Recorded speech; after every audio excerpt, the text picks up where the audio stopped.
जय श्री कृष्णा। दाऊदादा की जय। नंद बाबा, यशोदा मैया, रोहिणी मैया की जय। देवकी जी की जय। वसुदेव जी की जय। संदेशो देव की सो कहियो, श्री सूरदास जी का ये पद है।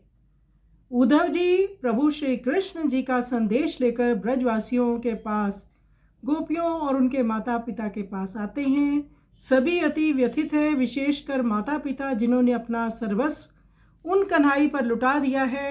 माता यशोदा जी साक्षात प्रेम की मूर्ति अपने कन्हई के भाव में बहती ही जाती हैं। कहती हैं कि हे उद्धव, मेरा संदेशा देवकी को जाकर सुना देना। मैं कृष्ण बलराम के स्वभाव से भली भांति परिचित हूँ।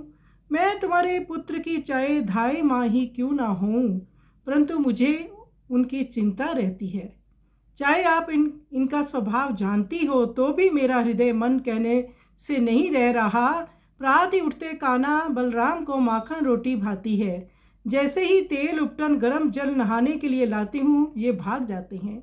जो जो ये मांगते हैं मैं वही वही इनको उपलब्ध करवाती हूँ। बड़े अनमने मन से नहाते हैं। मेरे अति प्रिय लाडले मोहन बलराम आपसे संकोचवश नहीं कहेंगे।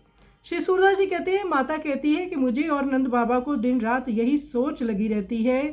तो भगवान श्री कृष्ण बलराम जी के साथ मथुरा जाते हैं। कंस को मारकर अपने माता पिता को बंधन से मुक्त करते हैं, जेल से छुड़वाते हैं।